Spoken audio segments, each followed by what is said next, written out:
you know, when it's really cold, if you're meditating, very seldom are you going to have any distraction come into your brain, any thoughts, you're not thinking about texting, messaging, a call, something that you forgot. You're generally in the moment at this precise time and just zoning out, you know. That's why I really like cold therapy as a form of meditation, just to clear your mind in the morning, start off the day. But your personality through motocross and through this was always intense, addictive personality? I don't know if it was addictive when I was racing motocross. Maybe I was too young to recognize that or to acknowledge it, because it was just an enjoyment, and you know, I just loved it. I just loved it. You know, I felt like I found a community of kids that I belonged to that I didn't at school. That was my community, and I felt a form of belonging there, you know. And of course the adrenaline fix and the competitiveness. You know, whether you won or whether you didn't, it was all on you. And I liked that, because I didn't like pressure from other people. If I was playing in a team sport, it's too much pressure for me, so I probably wouldn't do well. You know, I like to put the pressure on myself, and no one could encourage me as well as I could, you know. Feels really good to be here with Kris, longtime friend, and you know, hear a little bit about your story from the beginning, when you know, how you got into this whole fitness industry, and also, like, you know, how we met up, and also your life philosophies that helped you, or things that you had to overcome, and what kind of philosophies that helped you to do that, so I can learn something from it. Yeah, for sure. So I always start off by saying that the weird accent does come from Wales, but now, you know, I'm living in the US. I left Wales in the 90s, but I grew up on a farm in Wales, and even though I may not have appreciated as much as I do now, I did enjoy a lot of the alone time that I had on the farm. You know, I was able to seek adventure and kind of listen to the words in my head and not kind of fall into a certain groove by this group of people, or, you know, I never participated in team sports. I always did something that was individual, and that helped me create my own character to a certain degree. But I definitely grew up with a very hard work ethic. You know, I had to wake up early in the morning, feed the animals before going to school, and that would be on Christmas Day, that would be on a birthday, New Year's Day, because you didn't feed the animals, you had no food on your plate. You know, it didn't matter if it was raining, snowing, or whatever. And from a very young age, I got into riding motorbikes just on the farm, and then that transitioned into racing motocross for the next 13 years. So I had a bit of a physical background, because I suffered from severe asthma. I had croup as a child. I had to take Ventolin, Becotide, Seretide, all these different types of drugs. And I had to do so much training, from, you know, running, swimming, cycling, just so I could finish a race. I remember finishing a race and then collapsing basically over the finish line. Couldn't even make it to the paddock, you know, with the bike on top of me, because I was so exhausted, you know. But, you know, I really, really enjoyed that time in my life, and it was a perfect outlet for me. And it wasn't until I retired from motocross because of injuries, a back injury really put the end to my career, that I started looking into other forms of physical therapy. So I was going to see osteopaths, chiropractors, massage therapists, all of that. But nothing worked until I started doing resistance training, which started to strengthen the muscles around my back, because I wasn't doing any weight training as a motocross rider. And that started alleviating the stress from my spine. So that's how I got into weight training. And the funny thing is, I used to pick up bodybuilding magazines before I ever picked up a weight, because that was like my comic book. So I'd look at pictures of like Lee Haney, Dorian Yates, and all these other bodybuilders, and they were my comic book characters. You know, I enjoyed looking at that, but I had no aspirations of getting into bodybuilding at that stage. But maybe that subconsciously intrigued me, yeah. So then, you know, I'm a very goal-driven person, and I have to have a sense of urgency and I'm a very numbers-driven person. So as soon as I started enjoying weight training, which only took me about 6 weeks, because now I'm alleviated of the pain in my back, so now I'm alleviated of the depression that I'm dealing with and the anxiety, because now I don't have the adrenaline output from motocross. I decided, okay, I'm going to do a bodybuilding show. So 1.5 years later, after weight training, picking up my first weight, I competed in my first bodybuilding show, because that gave me a goal and a sense of urgency to work towards. Because my personality could have easily gone towards drug addiction, alcohol addiction, or anything like that, because that's what I was surrounded by then. In mid Wales at that time, everybody was partying, the rave scene was big. The closest town to me was the heroin capital of Wales. So I could have very easily fallen into that groove if I hadn't have found that goal of a bodybuilding show and just working towards that stage, because you're up there in a pair of trunks, there's nowhere to hide, you can't cheat. And I was kind of hooked on bodybuilding since then, and then I decided from there, this is something I want to see if I could study and retain. So I went to college for 3 years to study international health and sports therapy, nutrition, massage, everything. And I was very happy and relieved that I could retain this content, because I failed at school. I failed every class. I hated school. I didn't want to be there. I wanted to be on my motorbike.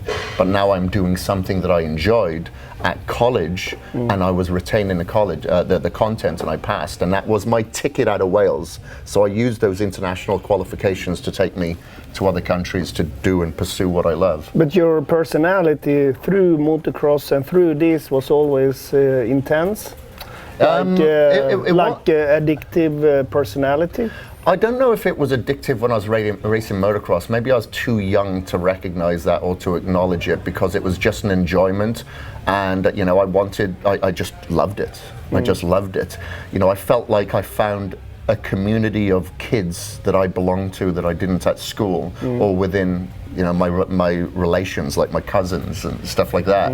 That was my community, and I felt a form of belonging there, And of course the adrenaline fix and the competitiveness was really, really good, because it wasn't so much like a team sport. We have discussed this before. Of course I had my father there, but it was, whether you won or whether you didn't, it was all on you. And I liked that, because I didn't like pressure from other people. If I was playing in a team sport, it's too much pressure for me, so I probably wouldn't do well. I like to put the pressure on myself, and no one could encourage me as well as I could, Okay, that's good.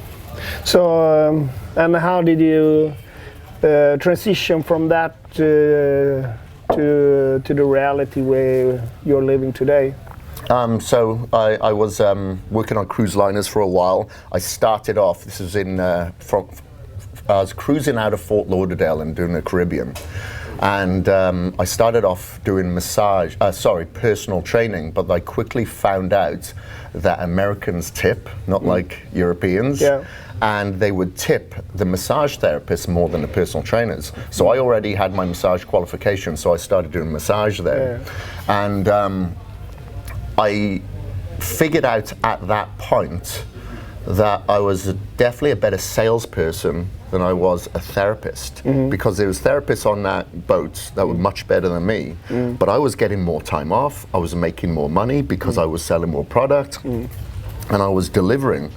But I only did that for about 8 months, because like I said, I wanted to escape Wales because of the party life. I quickly found out it was more of a party life on a cruise liner than it was on land. So after 8 months, I thought I needed... How old were you at this point?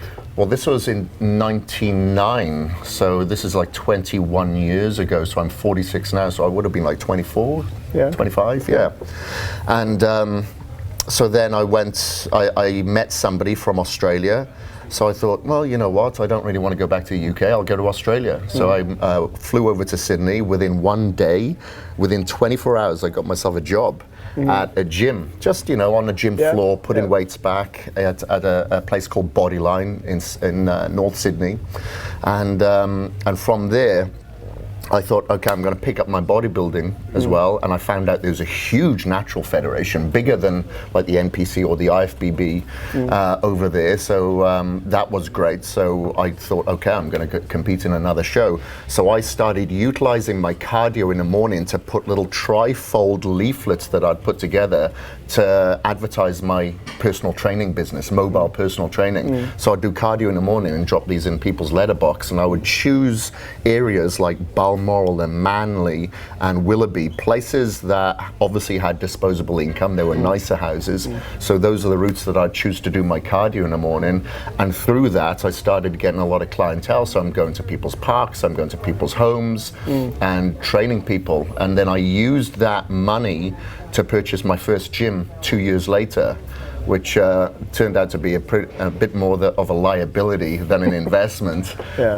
Because now I'm working from 6 in the morning till 9 in the evening. I'm not taking weekends off, and it become not so much fun now. It's more of a chore. But I thought, you know, having a gym at that time would be great, but I just didn't have the experience, the knowledge, the understanding of delegation in order to take advantage of it at that time. Yeah, it's hard to scale it up if you... Yeah, I was doing everything myself. You know, I was teaching the kickboxing classes, the one-on-one training. I'm training there myself. You know, it was just too much time under one roof.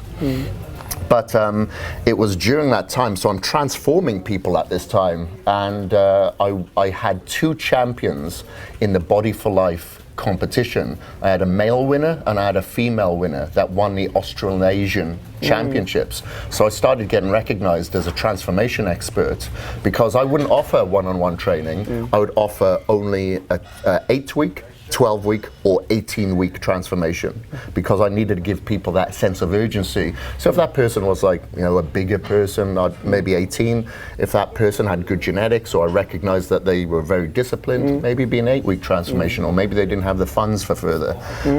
So that's how I would work towards. And I thought, well, how can I reach out to more people? I know I will start submitting articles to magazines, but I didn't know how to write because I failed at school as a writer. So I bought Merriam-Webster's book on journalistic writing and taught myself how to write, and started submitting articles to magazines, and they started getting published around Europe. And that's when I really enjoyed the writing. I found a new passion for it, and I quickly figured out that I could better sell the articles if I had images to accompany. So then I bought myself a camera and taught myself how to shoot. I got myself a 20D Canon camera, and then got more content published, and I thought, okay, I want to pursue this even more. And I started getting articles put in like Flex and Muscle and Fitness in Australia, but I thought I want to be in the US to do this, because I remember being in Wales looking at these magazines and seeing pictures of Tito Raymond and Mike O'Hearn with all these beautiful women on the beach in Venice, California, and I thought, I want that life. So I sold everything and gave everything up, and moved to Venice, California, and then started submitting more content to, you know, the late Peter McGough now. And 6 months later, I had a writers and photographers contract with Flex magazine. So the direction of my career had kind of 360 or 180'd a little bit towards now just writing and submitting content and reaching out to more people and covering more bodybuilding shows and more bodybuilding athletes. Yeah, that's impressive. And it's a great story, and at some point around that we met up.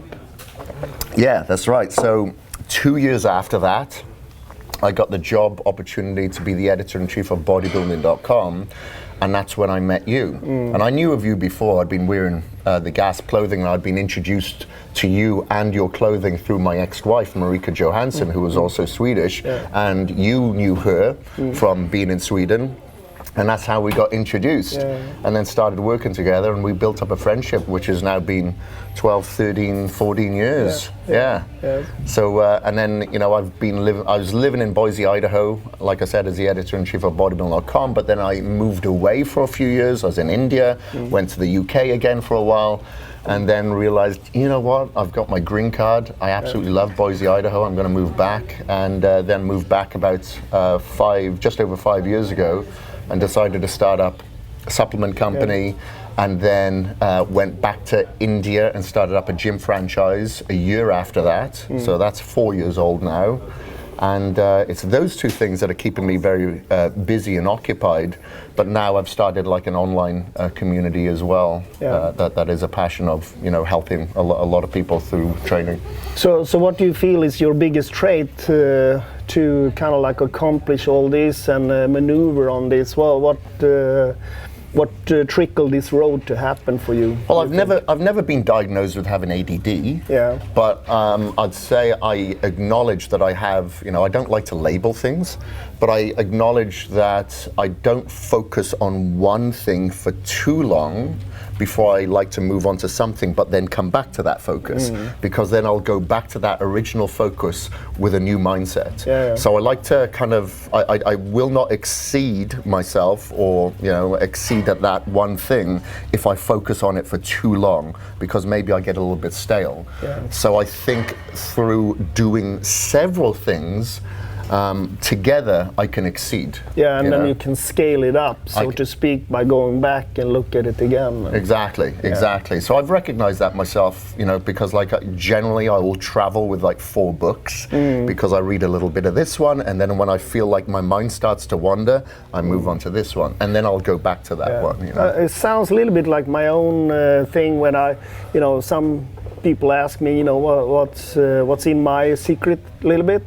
And I usually have a way of saying that I can put food on the table today, but I can also, you know, I travel up the ladder to the dreams and the goals of the future, and then I go back down again, and then I go up again, and then I go down again, and I kind of make sure that I'm not getting stuck up in the visions and the dreams too long, too much, at the same time as I don't get stuck in the now with just food on the table, because then you lose sight of the dreams and the goals and the vision. Yeah, for sure. So you have to constantly move up and down, and it sounds a little bit similar, you know, when you kind of like go up and then go back and kind of like take a recheck on things. And you find that you have a little bit more excitement and passion from that. You have a new perspective for sure, but you have a little bit more excitement when you go back to it with a new idea or a new perspective. And I like the analogy that you use sometimes with the, you know, when you spread your branches out wider, or when you go deeper with the roots. Well, if you look at a plant, sometimes in the summer you have to spray the outside, the branches, the leaves. But then, you know, at other times, you know, maybe once every 2 weeks, you got to go back and make sure that you soak those roots as well. So I like that analogy of going back and forth, and that fulfills me. And it's kind of like what I'm doing with my athletic side. You know, I love bodybuilding. Bodybuilding will always be my pivotal foot, but I like to dance around the other foot and do other types of activities and sports, because it keeps this exciting. Then, you know, because I come back to bodybuilding, like training here, you know, now I'm excited again, I'm passionate again, and I've got that drive. You know, and I like that, you know, that you can dance around the both and keep everything elevated. Yeah, exactly. Yeah, and I think like it also sounds a little bit like, you know, when we have people here, like you know, Branch and Lila Brada and many other champions that has great success in what they are doing. Like they can be super focused on something, but the champions also have a really good peripheral view. And I think some people they have peripheral view, but it becomes distractions. Some people have focus, but it becomes one-dimensional. And you crash and burn because you don't have both. You need to have both all the time. So you can kind of like manage, you know, how fast, how much, how high, you know, when it's too much, and be smart about it. Yeah, for sure. Yeah, and I think, you know, as well, you just gotta, it's hard for a lot of people to recognize, but you have to recognize something that is going to feed your passion, you know, and whether it, you know, you can't get too distracted. But for me, obviously, I don't get distracted if I participate in so many things or put my toe in the water of several things. But I enjoy waking up with that passion of purpose, because I feel very lucky and very blessed to be where I am. There's a lot of hard work that goes behind it, but there's a lot of people out there that do think smart and they do put in a lot of hard work, but you know, a little bit of luck doesn't go their way. Yeah. But you've got to put everything in front of you in order for that luck to be there. You know, whether that means not, you know, taking a weekend off for a while, or whatever that may be. Leads me also to think about, when I listen to your life story, that you know, some important for me has been to not get stuck in a place mentally, you know, and put the label on it like I am so and so, but because I want to be able to travel the world, I want to be a global citizen, and I want to be free in everything that I'm doing. And I don't like when the school, when I was like a little kid, put me in a box. In a box, yeah. So you know, the desire to be free is so huge, you know. So I feel like sounds a little bit like in your life you're a global citizen, and you're not, you know, you don't put the label that, okay, now I'm this person, I'm stuck like that, because you're moving, you know, from thing to thing, and the common denominator is passion and purpose.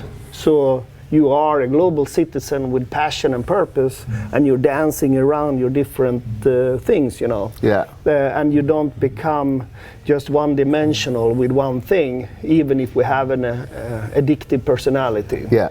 Yeah, exactly. Because I get that. we kind of like, we can focus, but then we're also back, and we are a little bit multifaceted. Yeah, yeah. And I think, you know, a mistake that some people make as well is that they don't give something enough time to see if it is a passion of theirs, because they may get derailed. It may be a little bit difficult. Maybe they don't understand it to begin with. It's like, you know, hopefully this weekend when I go back to Boise, I'll be snowboarding. The amount of people that live in Boise and they don't ski and they don't snowboard because they say, oh, I did it once and I just kept falling over, so I never been again. Well, have you tried maybe going the second time and third time, because maybe you'll stand up and enjoy it. And I think people do that in life a little bit too often as well. They never realize their potential because they haven't put themselves in a position to enjoy the success from it, you know, the little wins. Yeah, and maybe try different things where the threshold has different levels of height,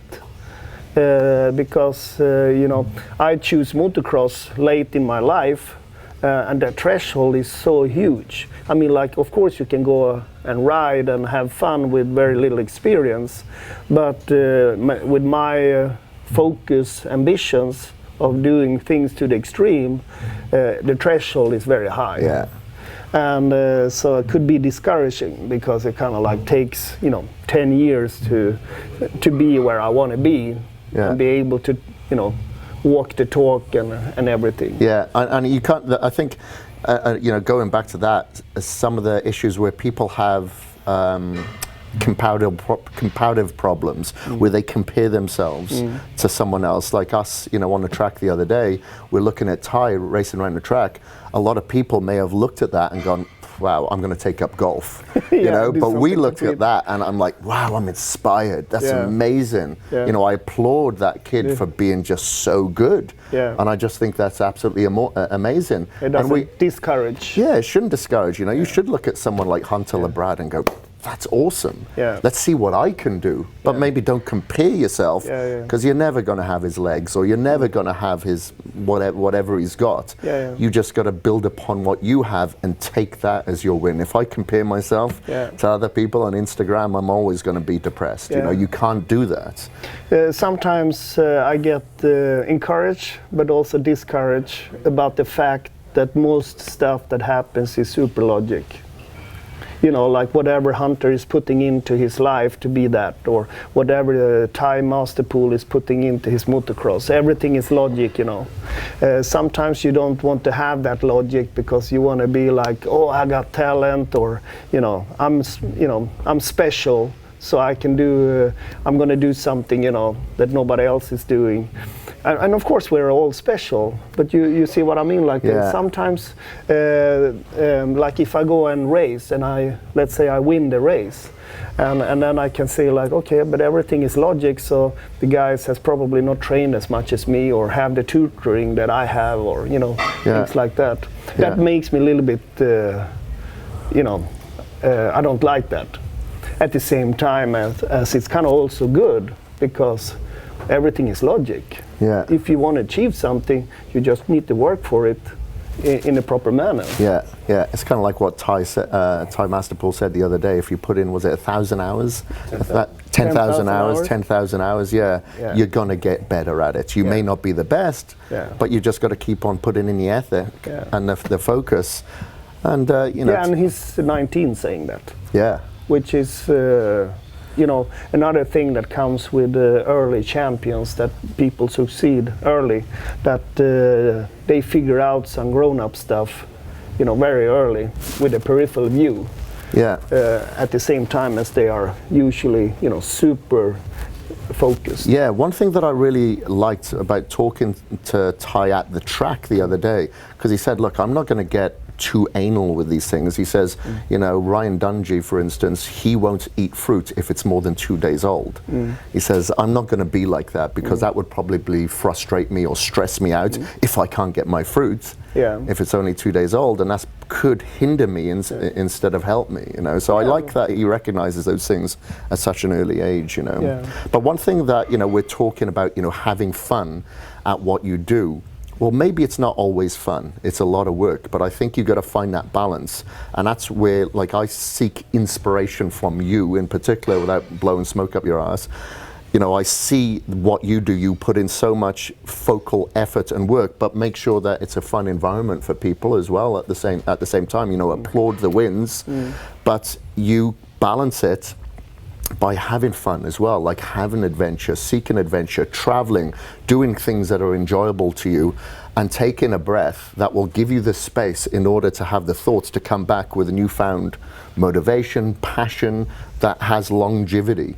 Because otherwise people will just scale a business and sell, because it's just too much stress, too much hard work, and they just focus on one thing. And that hit me a couple of times talking with some people that are, you know, successful, that they have distractions. And usually when you're goal focused, you see distraction as something evil. But I see a pattern here where distractions becomes the tool of success. Like you need the distractions in order to create success. And I think, like, when you realize that you need to seek distractions in order to feed your focus, that's where the, you know what you're talking about, you know, happens a lot. Because you can't have success by just focusing and trying to take away the distractions. Of course, sometimes you need to put the blinders on and kind of like go, but you always need to feed with distractions. And there could be different types of distractions, and some of them could be actually that I figured out is like, you know, that you know, when you're focusing and working hard, you become afraid of pressure, you know, putting more pressure on already pressured situation. But I also see that in order to succeed, you need to put more pressure in that situation, as well as, of course, you know, do dancing around, like you say, and do other stuff that is distractions. Just to feed your focus. That's right. I totally get you with that. Because sometimes people, you know, they are pressurized and they are focused and they feel like I can't take more.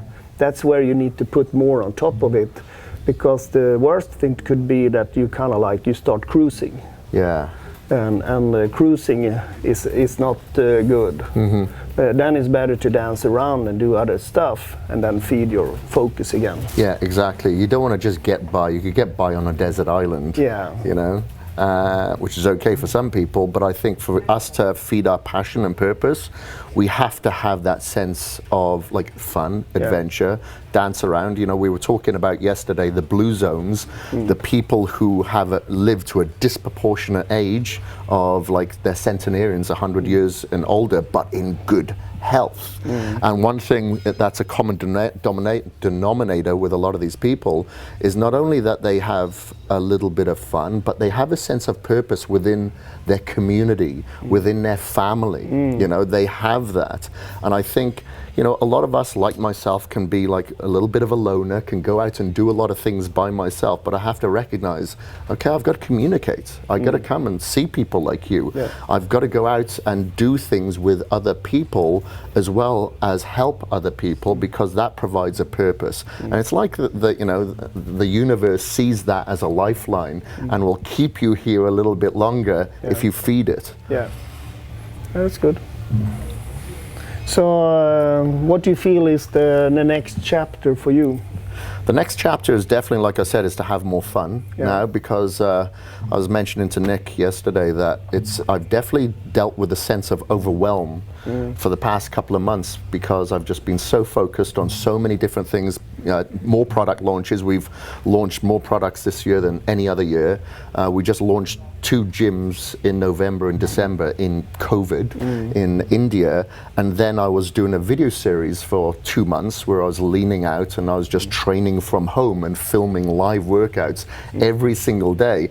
And then trying to have fun on top of that, it didn't happen. The fun wasn't there. And I was dealing with a sense of overwhelm that I even had to have my meditation instructor come to the house a couple of times a week just to help clear my mind a little bit, because I don't want to be a burden to my wife. I don't want to be a burden to other people, and definitely not myself, because I'm very judgmental upon myself. I'll beat myself up if I'm not delivering or if I'm not feeling how I should feel, because I feel guilty of it.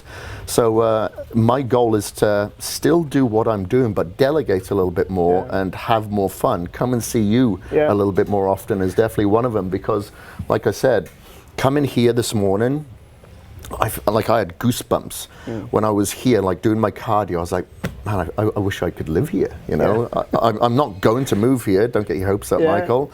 But I was like, this just feels great. It feels awesome, because this is a great facility.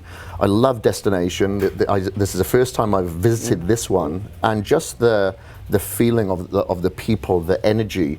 Obviously, the gym equipment is a big part of it. And I think, right, I got to get outside of my box a little bit more, and I've got to come out and get a little bit more of a main line of this bit of fun. Because, like, ask me, do I prefer to lie on a beach, you know, at an all-inclusive resort, or come to a gym like this? It's going to be the latter, and spend time with you guys, you know. So that's going to be at the top of my totem pole for 2021. I didn't tell you this because you said it yourself. But I could see and sense this from my perspective. You know, how you were stuck in, and you know, a little bit stuck in your box up in Boise, kind of. And it was a little bit hard to travel. You know, coming here, kind of a little bit like a resistance. And then you know, once you came here, it was like, whatever you said now was coming to the surface fruition, for sure. And that's cool to see, and that you recognize that, and I think that's what you know, successful people do. That you know, you see those things and you do something about them, instead of just, I'm just going to grind it out, or I'm just going to do these goals. And now when you go back, you're going to have a lot of new energy. I'll have new energy, and I've got to find that pipeline of people to share that with, because like when you were asking about people in Boise as bodybuilders, I'm like, I don't know anybody, because I don't really talk to anyone in Boise. I don't hang out. And a lot of my close relationships are people that don't live in Boise, or they live in another country, and that's just how it's always been. But you know, if I can't have what I've got in Boise, then I'm going to have to travel a couple of hours and get it elsewhere. You know.